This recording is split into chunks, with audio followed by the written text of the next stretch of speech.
it's true. We can get into all this work and it's juicy and there's crystals and the divine feminine. We're like, I'm here for this. And someone's like, tell me about your relationship with your dad. You're like, no, thanks. No, thank you. I'm going to say no to all of that. So these karmic people come in. So we're forced to look at it because it's so painful that looking at it is actually less painful than staying where we are. So it forces us to deal with our shit is the short answer. Hello, everyone, and welcome to the Being Inspired Radio Show. I am your host, Amanda Johnson, and we are back today with another amazing guest. This woman, whom I do not yet know, I can tell is full of wisdom, insight, light, positive energy, and not just positive energy, but this very loving, open energy that I can feel from her immediately upon connecting. And so I'm really, really excited to introduce her to each and every one of you and to be surprised where our conversation goes today. So today, my guest is Cheryl Muir. She is a relationship pattern interrupter who helps frustrated women gain power over the dating drama that consumes them.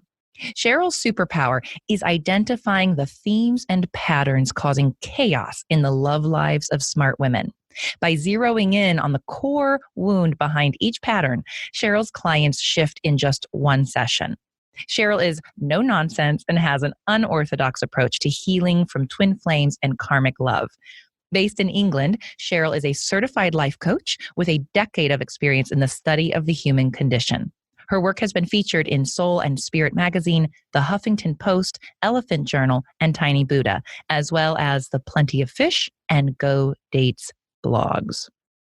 So, Cheryl, welcome to the show. Thank you for such a warm and loving welcome. This is such a beautiful space already, and I'm really excited to hear what spirit brings in and what happens here. So yeah, I'm ready. Mm-hmm, me too. I already have goosebumps. These conversations never fail to delight and surprise and inspire me, which is why I do this. And though, thanks to all of you listening for, being a reason I get to do something that I love so much. So stay tuned because I know we're in for a wild ride here. Cheryl, I love that what you, one of the things you stand for is karmic relationships, twin flames. It is not surprising to me because I am no longer surprised when things like this happen in my life. That I had a conversation yesterday with a woman who is all about twin flames. And then another conversation with a woman who said, I've really been curious about twin flames. I said, oh, interesting. I just had a conversation. And now here we are today, less than 24 hours later. And I'm speaking with yet one more woman who also has this passion, interest, knowledge, etc. So again, we'll see where we go with that. But I love the synchronicity. And I really want to highlight that because everyone listening, there are no such things as coincidences, right? Absolutely. So let's open with this very, what I say, simple, yet not always easy question to answer, which is, why do you do what you do? It's because it's been the biggest work of my life. So my background was in publicity. I was in PR for a long time. I was really good at it. You could say it was my zone of excellence. It wasn't my zone of genius though. And really the common thread throughout my whole life was really funky patterns when it came to relationships, not just in dating, although that's where it was particularly volcanic and chaotic. That's where it all erupted. That was the petri dish that it grew in. But really it was relationships with friends too, with co-workers, family members, neighbors, random but not so random strangers. My way of relating to fellow humans was really, really strange, and it had a lot to do with the family system that I grew up in. And it's said that 85% of us grew up in a dysfunctional family, which is huge. And I imagine that number will diminish as many of us have children and have families and are more conscious. But the vast majority of us were raised by parents who had parents who were in the wartime era, right? And especially in the north of England, it was a very traumatic time, and it was a very British stiff upper lip kind of, we don't talk about that here. And so our parents grew up in a very emotional time. It was passed on to us. And so for me, a lot of the things I saw growing up was that relationships are painful, marriage isn't safe, You don't want to be committed. You don't want to be relating to people. People are not safe, all this kind of stuff. And so no wonder my relationships were chaotic. And I'm 34 now. And it was really in my early 20s where I started to notice it. And it wasn't until my mid-20s when I started to study this work and get into therapy myself that I started to learn about my own stuff. So it's really been a product of the past 10 years of studying this myself and working with clients that this is really the work I'm here to do. And it's something that's so natural for me. It's second nature now. And in fact, the term relationship pattern interrupter is not my own creation. That is given to me by a friend of mine. And I think when your friends can give those 3 words that describe you, it's pretty on point. So yeah, I do what I do because it was my biggest work. And that's why I understand it as deeply as I do. And that is it right there, Cheryl. Beautifully said. We do what we're here to do because it's our biggest work. It is what we are here to work through, work with. And I see that across the board in my own life and the lives of everyone I come to, which is why I love this question. And I'm always curious how quickly someone sees that in their own life, which you are so aware of. That is why it's your, not only what you were brought up in, and now what you have spent the last decade you really immersing yourself in. So let's talk about that, because I too raise my hand and say, "Ooh, I have had some interesting relationship dynamics, and I see patterns of mine very clearly, and even to this day go, wow, isn't that peculiar? Boy, there that is again, And so you said something about, even just, I think I heard you say this, like you show up in kind of this strange way with certain dynamics or relationships, or it may, what is that? Help me understand a little better. Like, what did you start seeing or noticing that led you to this realization? Yeah, well, first of all, I want to just preface that with saying that it took me a long, long time to realize that. Now I have the know-how and all the dots have joined together, particularly, I would say, since I had my Saturn return and went through all of that. That was really the point where things pivoted for me, which for those that don't know, for me, it started about age 29, 30, that kind of time frame. Before that, it was like hot mess express. I knew things were bad. I didn't know why. I knew the patterns, but I couldn't go deeper with that. My soul wasn't ready to go deeper with that. And then when I started unlocking this and unleashing this, I started to understand why. So I want to just give that as a backstory. It hasn't always been as intuitive as it is now. But what I now ask myself and ask my clients is one simple question, which is, who does this person remind you of? Whoa. Which is... So, I mean, we could just stop the chat right there. That's like Boom. Mic drop. Let's boom, finished. Interview over. Holy cow. Interview over. Like, I've got a Virgo moon at 28 degrees. I'm efficient. Let's just get it. Bish, bash, bosh, done. It's finished. I now see why your clients shift in one session. Okay, keep going. Yeah. You're like, okay, let's just. Okay. Yeah. So, and it's taken me 10 years to be able to figure that out. Like, who does this remind you of? So it's said that most of our psychology, 95% of our psychology, in fact, our subconscious, is formed before the age of 5. There's some variance on the age. It doesn't really matter what the exact age is. But basically, by the time we're a fully formed child in the world, we've got all this messaging around what the world is like, what our relationships are like I mentioned before, right? What a marriage is like, how do men and women relate to each other, or men and men, or women and women, or whatever the dynamic is in the home. I had a client who was LGBT, but she grew up with 2 women in the home, her mother and her grandmother. Her mother was in the role of the father, her grandmother was in the role of the mom. There's all different variants on this, and it's not specific to gender or, the traditional family or the modern family. It can look lots of different ways. But the point is, by the time we're about 5, we've built up that idea. And so we start to seek out people that feel familiar to us. And that's when it starts to really take hold. So the opposite can be true as well, though. So let's reel this back in. So let's say you had a father that was, let's look at the classic example. The father wasn't present in the home, either wasn't physically present, or he was there, but his mind and heart and spirit wasn't there, right? So you go for unavailable men, right? That's kind of the obvious progression. Like, hello, yeah, 2 hands up here. We've both had this experience, right? Like, yeah. And this also speaks to a lot of what the masculine collective are going through in terms of connecting to their heart. They've been very disconnected to a long time, and that's related. So let's say that's the pattern. The opposite can be true as well. So you can seek out someone who's the opposite to that because you're rebelling against what you saw. But either way, there's a familiarity. And what that is, in a very non-practical and a spiritual sense, is that our inner child is trying to resolve the trauma and trying to close the karmic loop. So with that man that's unavailable, your inner little girl who's still 5 years old and still very, very afraid is saying, if this man accepts me, then my father loves me. He's finally going to accept me, and I'm finally going to be good enough.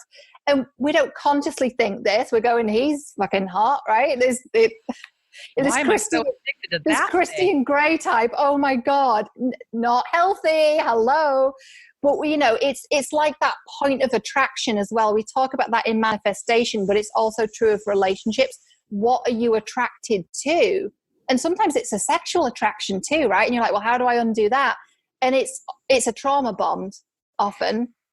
I got to interject here because holy cow. And this is like, again, no coincidence that I literally am going through something right now that this is like, So I'm at this stage, I was not always, but at this stage now, I have done enough work to blatantly see what is happening, right? It's like, oh, here he is. Oh, here he's unavailable. Oh, here I feel that little dopamine hit when I get his attention. Oh, I want more of that. Oh, and I'm literally noticing and tracking what's happening, calling myself out and still doing it. Like there's this like, so, and there's a sexual, right? Of course, there's that sexual chemistry or attraction going on as well.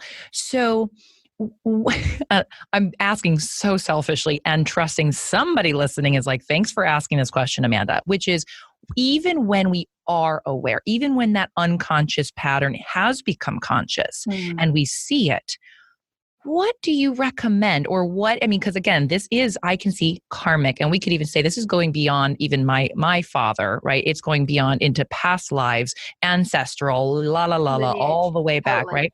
So this is something I'm here to heal but for myself, heal, work through, etc. So how does this all tie up with the fact that this is karmic, and what am I to do? What do you tell me to do? What do you tell your clients to do? Right. So in that situation, you've gone through in fact, I wrote some steps today. I haven't even shared this with anyone. So this is a full on exclusive. I was like, what are my steps for actually interrupting relationship patterns? So it's threefold. So the first one is identify. So that is, what is the pattern? The second step is introspection, which is what caused the pattern. And the third step is interrupt, which is what will you do now? So you've gone through steps 1 and 2. You've identified what the pattern is. You know what caused the pattern, right? In your family, it's your family of origin. Now, the third thing is interrupt. What will you do now? So that would be my question to you. And it's not something you have to answer on air now, but that would be that's the quote unquote, the work, right? What will you do now? And not to give you any spoilers on the answer, but in my experience of both my own healing and my clients, it's not an overnight thing. It's gradual. And you don't wake up one day and go, oh, I'm not attracted to arseholes anymore.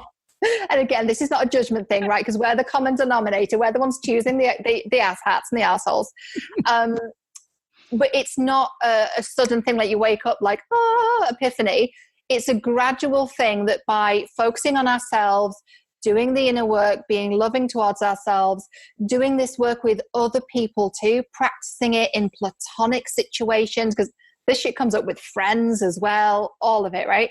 When we implement that in every area of our life, gradually we start to be attracted to partners with really beautiful energy. And I saw this happen in my own life, and it didn't happen overnight, but I remember the first time I noticed it and I went, oh, this has changed. And I was physically attracted, sexually attracted to men that were just beautiful beings. It's not to say the assholes don't have a certain appeal still. Like, they still kind of turn me on. I'm not going to bullshit you. But the attraction to really good human beings, really good men, it struck me and I went, oh, this is how it happens. It happens gradually. And the same is true of the people we have in our life through friendships, the type of clients we attract, audience members, all of it. It's all a reflection. It's all a mirror, right? We all know this. But sometimes the relationship stuff is the last to pivot because it's so deep, not just in our heart, but in, you hit the nail on the head, like lineage. We're talking lifetimes, not just ours, but our mothers, our sisters, all of it. It goes back and back and back. So it's deep. So that's what I would say about that. When it comes to karmic stuff, it sounds like you could also be dealing with a slightly karmic situation. All I want you to know about that is that you feel it deeper. It gets in a little deeper because your soul knows the person. Now we can start getting into, and I want that was my next question. So let's go. Let's go there. Let's go there. Yeah. So okay, it's a slightly different beast when you're dealing with a twin flame. I will say they're pretty rare, but I tend to attract these incredible women into my life who have twin flame energy and who have experienced this insane situation that they can't seem to disentangle themselves from. So what I would say is usually when a twin flame or very strong karmic love connection is at play, there's either one thing or another thing that's going on. There's two different scenarios, and I'm seeing like a set of scales. It's either you're being too spiritual in addressing it or too practical in addressing it. So either you're going full on psychology, sledgehammer right through it, or you're like, oh, our souls know each other. Let's just float around in the breeze and see what happens. It's somewhere in the middle. And it's really about going through all the stuff we talked about with relationship patterns. But then if the practical stuff's not working, have you done a past life regression, right? Is there a message from a past life? If your soul chose to meet this person again in this lifetime, which it did, what would be the lesson? If you can zoom up and see it from that higher perspective, what would be the lesson? And sometimes when we know about a past life we've shared together, sometimes our most recent past life, which was my situation, we go, oh, my last past life with this person ended in this way. And so we came back to balance that out. And for me, it was that simple and also very complex to reach that very simple conclusion. But really what to know in that situation with twin flames and karmic loves is that it gets in deeper and it's a slightly different beast. You need a slightly different tool. It can feel a little bit like trying to cut a steak with a butter knife. It's like just not working. So you need like a real butcher's cleaver in on that situation. So it's like a slightly heavier thing. You feel it deeper. So I hope that enlightens you, gives you a bit more to chew on. Yes, it does. And I'm sitting here thinking, okay, and I suppose having the information, having a past life regression or something along those lines simply arms us with more knowledge, information to then how to navigate. I mean, I have an intuitive in this very one simple example. I mean, there's others I could give, but this very present example of there's something that seems to be showing up for me that is like, oh, there's something there that we could, of course, it's always easier for me to see what the other person needs to heal, like the lesson they're here to learn, but there could obviously, there's something right together.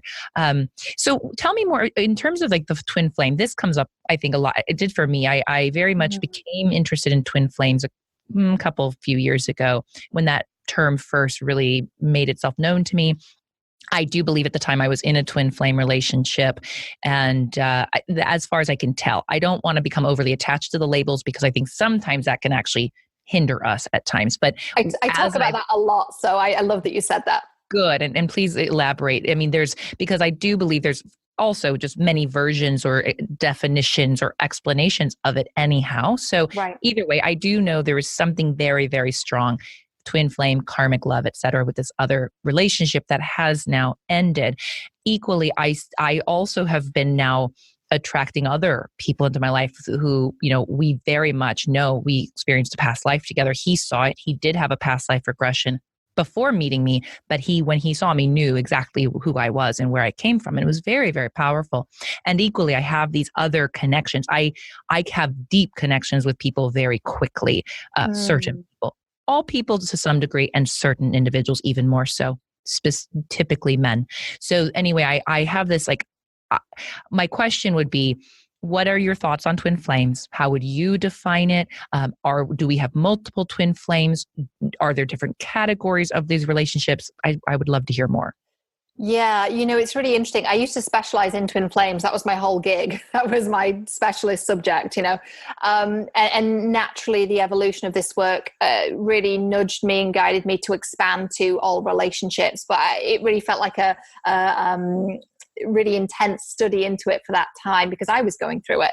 And so my take on twin flames, and here's the thing, I'll also give another Cheryl disclaimer before I explain this, is you can ask 10 different teachers and you'll get 10 different answers. So what I would say is trust your gut. And sometimes the answers can make us spin out. So take it all with a grain of salt, take it as it resonates, right? Which is a good rule of thumb for life. So with twin flames, the information I got from Spirit is twin flames are here to assist with our soul's growth, evolution, and ascension.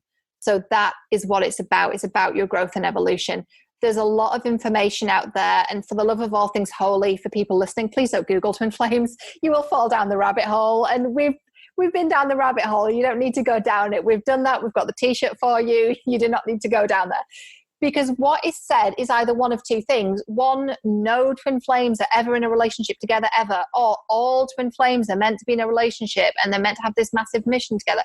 Again, it's somewhere in the middle. Like, let's just ground this in. I know some twin flames that are in relationships. They didn't know they were twin flames till I was talking. I'm like, oh, you know what's going on here? And they're like, oh shit, it makes sense. I know of other leaders in our field, who had a twin flame experience when they were younger. And they're like, honestly, I'm so glad that didn't work out because the person I'm with now is my divine partner. That's how they would call it, right? Like you said, the labels are not really important, but with twin flames, there is whatever people want to call it. Like there are some people that come into our reality that hit us really hard, that I call them twin flames, but you can call them whatever. They get in really deep. And for me, I see there's only one of those people that hits to that extreme. Because if you get someone that's that strong of a soul connection, if it's a twin flame, for example, you really don't need extra karmic people as well. I mean, there may be some karma you need to clear out with other souls as well, notwithstanding that. But if there's one real like heavy hitter, if you learn the lessons from that, it's kind of like done, packed away. Now let's move on to like a soulmate type of connection, which is that deep falling in love quickly, but it's easy. Twin flames are very tumultuous. Now, here's where it gets a little scary because people hear that twin flames are difficult and they go, oh, I'm with my twin flame. I'm like, no, you're with someone that's abusive and you're in a trauma bond and that's not the same. And if that's the case, get out. I don't care what you want to label it as. It's not healthy. Get out. So we need to be really careful and look at these labels with a healthy dose of reality, with a healthy amount of psychology as well. And understand too that with twin flames, there's a metaphysical element that's not present with other types of soul-to-soul connections. There's a telepathy. There's a psychic connection. You know where they are. You know what they're feeling. It's because you're connected at such a deep soul level. And again, there's multiple theories as to how that is. It doesn't really matter because we're on planet Earth. When we get back to the in-between worlds, we'll know again, oh yeah, I remember what that is. But we're in Earth school and we forget everything because we're meant to learn all the lessons. And it wouldn't be a test if we knew the answers, right? So the point is, we're so connected with twin flames at a deep soul level. That's why we feel it so deeply. So it just means that we need to keep that in mind. And I feel like there's someone listening. I'm sure they'll DM me on Instagram after hearing this, which is usually the case. And they'll go, oh my God, this is exactly what I was experiencing. No one understands it. I thought I was nuts. And this is how we know not everyone experiences twin flames.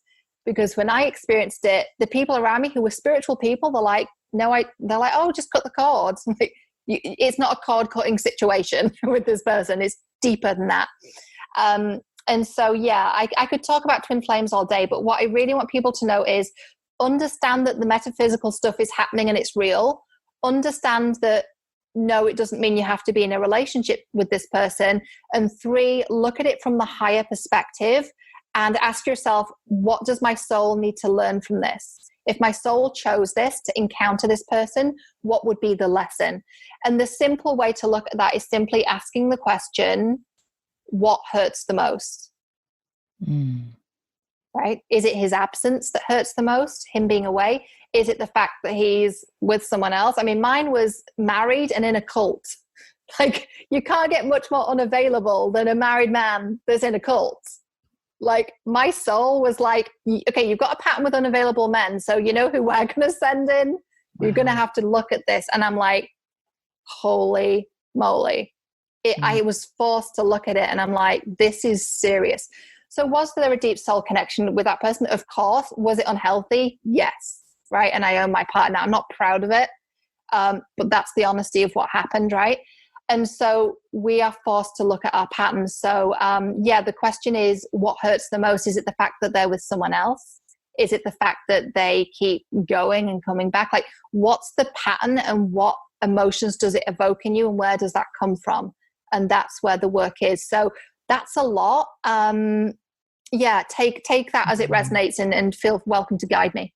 Yeah, that's amazing. And I'm everything you just said, I was going through and going, okay. And I found myself at times thinking, oh, maybe it wasn't a twin flame. Maybe it was a trauma bond, so I can feel where I waver a little bit. And I imagine even those listening are like, oh, wait, which is it? What was it? Right. So of course there's far more, I'm sure there's more to be supported with and helped with. And equally there is, there are a lot that came up. I love that question. What hurts the most? Because immediately I was like, not living up to his potential. And that's also a pattern that I do know that's my own mirror reflection, right? So as I heal that within myself, that is shifting who I'm attracting. But now I want to go back, because there is, the twin flames. I even heard you say not all of us will experience one necessarily. And those who do, you may just have one in a lifetime, it sounds like. Like there's just that one. And I have talked with other people, and then my own experience has been, while I would not equate them all, like they aren't the same, there is that one. It's just like, and I have these what feel like deep, like, whoa, where is that coming from? And even if they're short-lived or I feel that I can go very deep very quickly with individuals. So can you talk to that at all, or? Yeah, because we're all humans and we all feel, and we've had multiple past lives with multiple different people, and no two soul journeys are the same. So this is why when it gets into this, it starts to get into the territory of working through this, in a one-to-one setting, whether that's, you and I, or the person listening, or whatever the situation is, because no two situations are the same. And it really gets into, the image I'm getting is like a tapestry, and you start to pull the thread and it all starts to unravel, and you're like, it's all unraveled now. What do we do with this? And it takes some time and some expertise with someone holding space, whether that's a counselor or a coach or me or whomever, to pick through it and say, what's going on here? Right? What's going on practically? What's going on spiritually? And the way I do the work is, I'd say I'm 60% practical and 40% spiritual. I've got a lot of Taurus and a lot of Virgo, but then a lot of Scorpio. So there's the psychic and then there's the groundedness. So I oscillate between the two. And that's why with this work, I've been really, really able to dig into these deep spiritual connections and say, yes, this probably is a twin flame. This probably is a karmic person. And this is also linked to some trauma you went through. And I'll know that because we'll go through in a session. Okay, the first questions I ask is straight in for the jugular. What's your relationship like with your father? What's your relationship like with your mother? Describe your family home, right? Because we start to get into this, what were you taught about the world, right? You come into the world, your soul forgets everything. Your human self is like, where am I? What fresh hell is this? I'm on earth again. Oh God, right? And we have to go through this process of remembering it all. And then we go through that process of learning who we are in the world, like I talked about. So it's about finding, well, what is going on here? Are you able to go deep with people because there's a real soul connection? Do you go deep with people because there's something with codependency there? Do you go deep with people because these people are really linked to you and you know that? Is that a personality trait, or is it a pattern, or is it both, right? Like there's lots of different layers to this and different options. So, and it can be a combination too. Like we talked about twin flame versus trauma bond. it can also be both. Mm. It can Mm-hmm. be a twin flame situation, and you can both have had a lot of trauma. Right. So I want to give you a really sexy answer, but the answer is that it's complicated. Yeah. And actually that is sexy, because what that does is it reminds each of us that we are all going to have our unique experience of this. And so those listening, something may have resonated, something may not have. You may have your own questions and be like, well, what is that? And that's what's beautiful about this work, what Cheryl does, what you do, Cheryl. Helping guide people to that for themselves. So I will no longer turn this into a private coaching session. No. You know what? I did draw a bit of a boundary there unintentionally somewhat, but I actually would be open to doing a live coaching, a recorded coaching session on this and turning it into an episode, but I'm not sure you would want that, because the depths I would want to go to, most people would not want public. But it's really interesting though, isn't it? Because what we just did there for however long we were in that is to really give people an idea of what this work looks like. Yes. Because it's like what you started with is, here's the pattern. I know this is a pattern. I actually know where it came from, but I don't know what to do. And the women that come to me are exactly in that stage 3 of, I've done a lot of work. I've been through therapy, coaching, but now what? Yeah. Yeah. And that's where I do the work. Amazing. Well, great. Okay. Well, we'll continue this conversation offline. And for all of you listening who were like, oh, but I wanted to know more. Well, you're going to have to reach out to Cheryl, or wait and see if we come out with a recorded version of it later. Yeah, for sure. Oh my goodness. Okay. So I feel like there's still, I want to shift, but I think there's still one more question. And it's something for me around your, and I don't know if this is the question, but I'm going to ask it. What it's about, guys, like for you, why are there karmic relationships? Why do they exist? What's your take on it?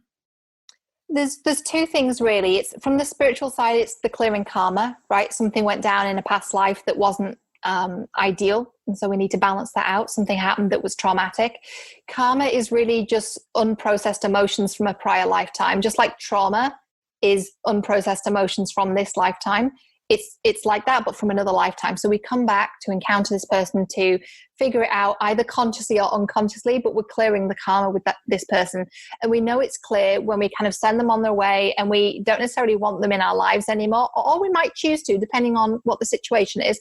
But either way, we energetically can walk away from that and really wish them well. And it's that whole loving someone from a distance, which was my situation, right? It's like, I really wish you all the best, but this is not a good situation for me. And that's me putting myself first. And that was my karma. His is whatever it is. That's not mine to take on, right? And of course, I wanted to take that on earlier on because I was massively codependent, overgiving. That's what I learned in my family. Let me take care of you first, because I learned in my family, my needs are not important. That was the whole thing. So karmic relationships, definitely from the spiritual side, there's that. But from the practical side, because we feel it so deeply, we're forced to look at our stuff. And people often ask me, why is it relationships are so painful? And even though some of this comes up in friendships, but it doesn't bother me as much. And the reason is intimacy is where our deepest wounds are housed. And it really goes back to our childhood home again. The first relationships we have are with our mother and our father, again, depending on our family system and who's present in the home. And so we learn a lot about relationships from them. And there's a lot about attachment theory out there. If anyone wants to hit me up to talk about attachment theory more, I definitely can. If not, just Google it. There's some wonderful whiteboard animations on the YouTube machine. But attachment theory is basically, we either have healthy attachment or unhealthy attachment. And unhealthy attachment is what most of us have, which means some form of trauma happened between the main caregiver and the baby, whereby you didn't think it was safe. You were crying and no one came. You had a wet nappy, wet diaper, and no one came to you. You were, maybe it was later on, you were 4 or 5 years old and you didn't know when they were getting home from work to feed you, right? You were neglected, you were left alone. Neglect has multiple layers as well. It's not just the NSPCC adverts. That's a children's charity in the UK. It's not just the adverts that look like really extreme neglect. There's emotional neglect too, which many of us actually experienced and didn't know. So with these karmic loves, they come in to make us look at all of this, because I mean, even as I'm saying this, people are like, this is some heavy shit. Like, I don't want to, like, I saw a meme the other day and it said something like, the divine feminine howls at the moon and da-da-da. And then it said, therapist, tell me about your father. No. Right. And I'll have to find that meme. It was amazing. And it's so true. Amanda's just cracking up here. It's amazing. I'll try and find this as we're talking. So basically the meme said that, and it just really made me laugh because it's true. We can get into all this work and it's juicy and there's crystals and the divine feminine. We're like, I'm here for this. And someone's like, tell me about your relationship with your dad. You're like, no, thanks. No, thank you. I'm going to say no to all of that. So these karmic people come in. So we're forced to look at it because it's so painful that looking at it is actually less painful than staying where we are. So it forces us to deal with our shit is the short answer. There it is. And I'm trying to find this meme. I've got to find it. It's genius. It might be on my Instagram actually, but I will find it for you. It's amazing. Thank you. And then the new meme is why karmic relationships? It forces you to look at your shit. Done. Yeah, all right. Yeah, I think I'm actually going to have to create that. There you go. So everyone, a Cheryl Muir exclusive on that. And everyone listening, thank you for letting us go there. Thank you, Cheryl, for letting me go there and doing at least a sneak peek into what that could really look like. I actually found it very useful and I trust everyone else did. Plus the amount of knowledge and incredible information you shared with us on all of these things. I'm certainly more enlightened and fascinated by all of this. So thank you so much. Wow. Thank you so much for having me. Mm-hmm. Well, we're not quite done yet. So here we go, ladies and gentlemen. I've got 3 closing questions to ask of Cheryl, and then we are going to make sure you know where to find her. It is at her website, CherylMuir.com. You can look at her name here. I'll put the link in the show notes. She even has a quiz. So actually, if you were like, okay, I want to know more, you want to know about I'm going to have to go take this quiz now because I need to know if I met my twin flame or not. So go to her website, take the quiz, reach out, connect with her, send her a private message. I know she would love to answer your questions and connect even more. But before we let her go, I have 3 questions myself, which is, who is a source of inspiration for you and why? I'm going to be completely honest. This is probably, again, an unsexy answer. It's a lady called Lucy B, and she produces really beautiful natural coconut oil products here in the UK. And she has a really massive audience on Instagram, and she shows up as herself. And I think in this age of bullshit, I think it is so refreshing to have someone who's, from the place that I'm from Britain, and flying the flag and just being herself despite having a huge audience. So I'm going to say Lucy B. That's awesome. And I think that's super sexy. And I love the reason why you find her inspiring. Amazing. Okay. What place or activity most inspires you right now? I'm coming to you from a farm. I can literally see sheep outside the window. So I'm going to say anywhere with lots of greenery, grass, and animals of any kind, of all kinds, is so good for my soul. I love that. Last question is, what is one book that has inspired you on your journey? Oh gosh, there's so many.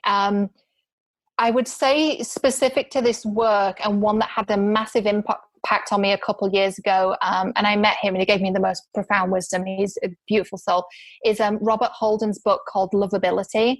I wish I'd wrote that book myself and it had been channeled through me, but that was not the case.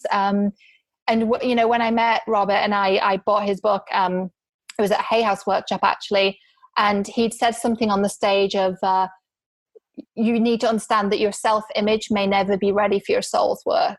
I was like, oh, your self-image may never be ready for your soul's work. What? So I met him, and me being me, I went up to him like, oh my God, when you said that, it was some juicy shit. And he was just like in hysterics. It was like, I've literally never been taught to like this in my entire life. He said to me, just so profound, he's got such this gentle voice. He said, but Cheryl, what you need to ask when you're having those thoughts is just say to yourself, would my soul say that? No, it wouldn't. I'm like, oh, he is so full of wisdom. And again, he's a British thought leader as well. I feel really called to kind of give a shout out to some of my fellow Brits. So Robert Holden, if you don't know his work on love, it's really deep and really profound. So yeah, I've got to give him a shout out. Well, thank you for that, because I haven't read his work, and I always love hearing new leaders, new teachers, new authors, new books. I will be sure to also link to that in the show notes if anyone wants to go grab a copy, check it out. Again, connect with Cheryl, CherylMuir.com, and let her know just all your juicy questions that she can help you with, because obviously she's got a gift here, ladies and gentlemen. So Cheryl, thank you so much for being here. This was such a treat. Oh, this is like hanging out with a new old friend. Yeah. Yeah, we definitely have a karmic connection. We've met. We don't have any karma to clear, where we were just like sisters. Let's just come back and do this thing again. This is just too fun. Good to see you again. That's right. Yeah, that's right. Good to see you again. So thank you all for tuning in and listening. And I trust absolutely you got 1, 2, or 10 things from this inspired conversation today. Be sure to like it if you share it with a friend who also maybe has been like, I've been wondering about this whole twin flame thing. Great episode to share with them. And then, of course, help us spread the word even further by liking it or reviewing it or giving it those 5, 4, 3 stars. I'm guessing it's going to be 4 or 5 stars on that rating. And also subscribe, because, of course, the more you're being notified of these, the more you get the inspiration into your daily life. And we can hopefully reach more people with these messages of love and inspiration. So until